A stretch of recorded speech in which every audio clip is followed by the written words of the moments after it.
শুভেচ্ছা জানাই। ওনারা সিচুয়েশন অনেকটাই কোল ডাউন করে নিয়ে আসছে আলহামদুলিল্লাহ। কেউ কোনো আওয়াজ না করে মেহেরবানি করে আল্লাহর দোহাই লাগে, আল্লাহর দোহাই লাগে, কেউ কোনো আওয়াজ না করে এদিকে তাকান, মনোযোগী হয়ে বসেন।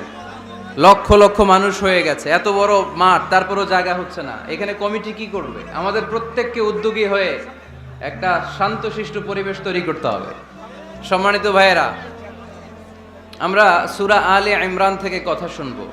আমরা বলছিলাম যে কোরআনে পরিবারের নামে সূরা আছে। আল মানে পরিবার, আলে ইমরান মানে ইমরানের পরিবার। পরিবারের নামে সূরা দিলেন, কেমন পরিবার, কত মাকবুল পরিবার, কত পছন্দনীয় পরিবার এটা আল্লাহর কাছে। সুবহানাল্লাহ পড়েন। আমাদের পরিবারও পরিবার, ওনার পরিবারও পরিবার। ওনার স্ত্রীর নাম হান্না বিনতে ফাখুজ। এই ইমরান, ওনার স্ত্রীর নাম হচ্ছে হান্না বিনতে ফাখুজ।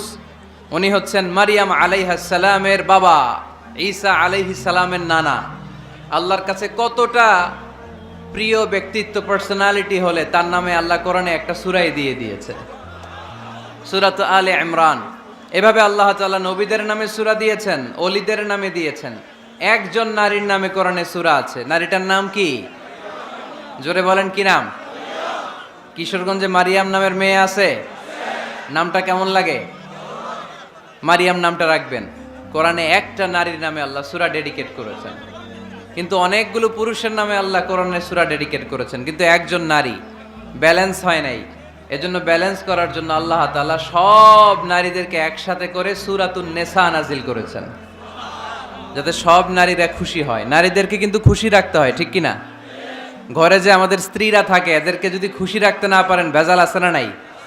রোজা রাখা লাগবে, ঘরের চুলায় আগুন জ্বলবে না, রান্না বান্না হবে না, ঠিক কিনা? এজন্য বিশ্বনবী সব সময় বলতেন ফাস্তাউসু বিন্নিসাই খায়রা, নারীদের সাথে ভালো আচরণ করো, কোমল আচরণ করো। নারীরা হচ্ছে কাচের গ্লাসের মতো। কাচের গ্লাস আস্তে করে ধরতে হয়, আস্তে করে রাখতে হয়, আস্তে করে মুছতে হয়। এটা নিয়ে জোর জবরদস্তি করলে এটা ভেঙে যায়, ঠিক কিনা? এজন্য নারীদের সাথে কোমল আচরণ করবেন, ভালোবাসার কথা বলবেন, আপনার স্ত্রীর কাছে আপনার ভালোবাসা প্রকাশ করবেন প্রাণ উজাড় করে। পারবেন? সবাই পারবেন তো? ওই যে ইয়াং ছেলেপেলেরা বিয়েই করে নাই, কয় জি পারমু, মানে আগে থেকেই রেডি। মাশাআল্লাহ, আল্লাহ তুমি কবুল করো। এই গার্লফ্রেন্ড, বয়ফ্রেন্ড, এই পরকিয়া, এই বিবাহ বহির্ভূত কোনো সম্পর্কের সাথে আমরা নাই, ঠিক কিনা? আমরা বিয়ের মাধ্যমে পবিত্র বন্ধন নিয়ে জান্নাতে যেতে চাই, কারণ বিয়ের বন্ধনটা এটা জান্নাতি বন্ধন।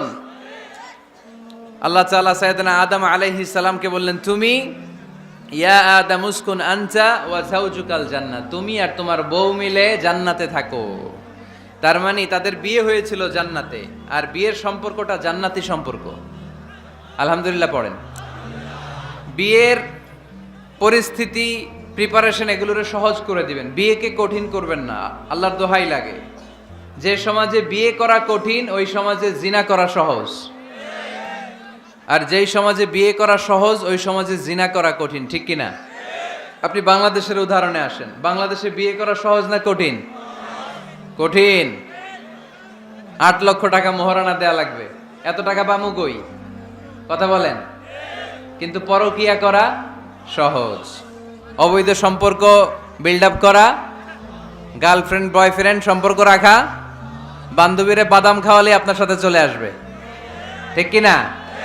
তার মানে অল্প পয়সায় এই হারাম সম্পর্কগুলোকে অর্জন করা যায়।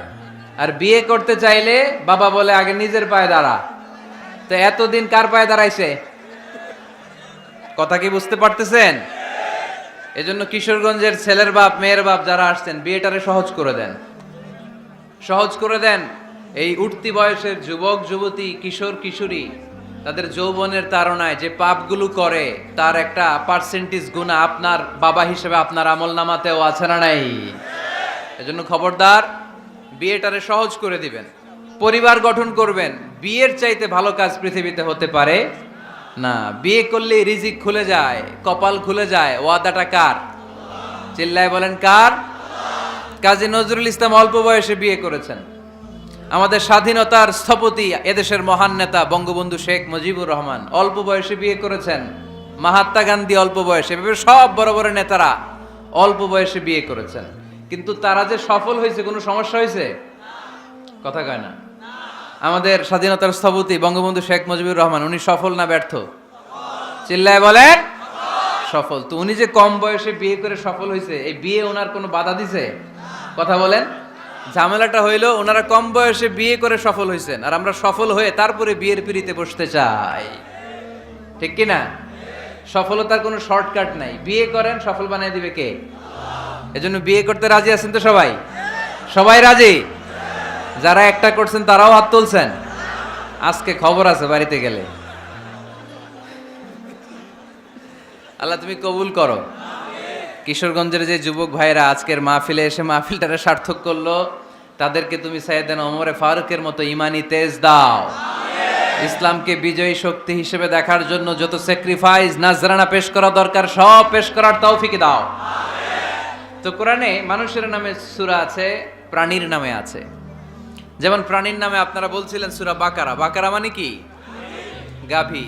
মৌমাছির নামে আছে সূরাতুন নাহাল। তারপর মাকড়সার নামে আছে সূরাতু আনকাবুত।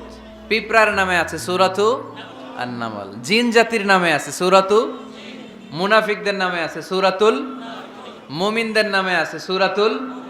সুবহানাল্লাহ পড়বেন না? তার এই ধারাবাহিকতায় এই সূরাটির নাম সূরাতু আলে ইমরান। ইমরানের পরিবারের নামে সূরা। আলহামদুলিল্লাহ পড়েন। তো আমি যে আয়াত তেলাওয়াত করেছি, এই আয়াতে আল্লাহ তাআলা আমাদেরকে পথ দেখিয়েছেন। আমাদেরকে পথ দেখায় কে? আমি যদি কোনো দিন পথ ভুলে যাই, হাত ছানি দিয়ে কাছে নিও, মমতার বন্ধনে আমায় বেঁধে সব ভুল ক্ষমা করে দিও। আমি যদি কোনো দিন পথ ভুলে যাই, হাত ছানি দিয়ে কাছে নিও, মমতার বন্ধনে আমায় বেঁধে সব ভুল ক্ষমা করে দিও। পড়েন আমিন। আমরা সিরাতুল মুস্তাকিমের পথে চলতে চাই কি চাই না? এজন্য আমরা প্রতিদিন বলি ইহদিনাস সিরাতাল মুস্তাকিম। সবাই পড়েন ইহদিনাস সিরাতাল মুস্তাকিম। ও Allah, show us the right path, show us the correct path. তো আল্লাহ তাআলা এই সূরার 133 নম্বর আয়াতে আমাদেরকে পথ দেখিয়েছেন। পথ দুইটা, জোরে বলতে হবে কয়টা? একটা গিয়েছে ডান দিকে, আর একটা গিয়েছে, আওয়াজ করে বলেন, একটা গিয়েছে আরেকটা। নাও দ্য ডিসিশন ইজ ইয়ার্স। সিদ্ধান্ত আপনার। আপনি কোন পথের পথিক? আপনি কি ডানে যাবেন না বায়ে যাবেন? বুঝে শুনে সিদ্ধান্ত নিতে হবে। কোন দিকে যাব? ডানে আছে ক্ষমা আর জান্নাত। ডানে কি আছে? আর বায়ে আছে আল্লাহর রাগ, ক্রোধ আর জাহান্নাম। সো সিদ্ধান্ত আপনাকে নিতে হবে, আপনি কোন দিকে যাবেন। মনে থাকবে কোন দিকে। এজন্য রাব্বুল আলামিন বলেন ওয়াসারিউ ইলা মাগফিরাতিম মির রাব্বিকুম ওয়া জান্নাতিন আরদুহাস সামাওয়াতু ওয়াল আরদু উইদ্দাত লিল মুত্তাকিন। সুবহানাল্লাহ পড়েন। ওয়াসারিউ ইলা মাগফিরাতিম মির রাব্বিকুম। ছোট, ধাবিত হও, প্রতিযোগিতা করো রব্বে কারীমের দরবারে, ক্ষমাপ্রাপ্তদের খাতায় নাম তুলো, ক্ষমার জন্য প্রতিযোগিতা করো, আর জান্নাত লাভের প্রতিযোগিতা করো। আদেশটা কার? আমরাও ছুটি, আমরাও প্রতিযোগিতা করি, দুনিয়া কামানোর প্রতিযোগিতা, ঠিক কিনা? কেমন করে এই পৃথিবীতে ভালো থাকা যায়, কেমন করে অন্যের মেরে নিজের জায়গা জমি বাড়ানো যায়, কেমন করে দুর্বলের উপর অত্যাচার করে সমাজে সবল হওয়া যায়, কেমন করে প্রতিযোগিতার লড়াইয়ে ক্ষমতার দাপট দেখানো যায়, এগুলোর প্রতিযোগিতা। কেমন করে পেঁয়াজের দাম বাড়িয়ে দিয়ে খেটে খাওয়া মেহনতি মানুষের কষ্ট বাড়ানো যায়, কেমন করে দেশের সাধারণ জনগণের মধ্যে গুজব ছড়িয়ে দেয়া যায়, এগুলোর প্রতিযোগিতা, যাতে মানুষের কষ্ট হয়, যাতে আল্লাহ লানত তার উপর আসে। কিন্তু মুমিনরা কখনো এ ধরনের প্রতিযোগিতায় নামতে পারে না। মুমিনরা যাবে ডানে না বায়ে? সবাই বলেন। ডানে আছে ক্ষমা আর জান্নাত। ডানে আছে কি? আর উত্তর দিতে হবে আমার প্রশ্নের। ডানে আছে কি? আর দুইটা জিনিস আছে। এক নম্বরে ক্ষমা, দুই নম্বরে আওয়াজ করে বলেন, 1 নম্বরে, 2 নম্বরে, এই দুইটা আমরা চাই কি চাই না? আল্লাহ বললেন সারিউ ইলা মাগফিরাতিন মির রাব্বিকুম, রবের পক্ষ থেকে ক্ষমার দিকে ছোট, ওয়া জান্নাতিন, আর এমন জান্নাতের দিকে ছোট, আরদুহাস সামাওয়াতু ওয়াল আরদ, যে জান্নাত আকাশ জমিন বিস্তৃত। জান্নাতের মধ্যে তো খুব ধাক্কাধাক্কি হবে আজকের মাহফিলের মতো না? এত জান্নাতীরা, এত মানুষ যে জান্নাতে যাবে, তারা কি আরামসে বসতে পারবে? কি বলেন, বুঝে শোনা বললেন? এরকম ধাক্কাধাক্কি হবে না আজকের মতো? ফেরেশতারা লাঠি নিয়ে নামবে, বাঁশি নিয়ে।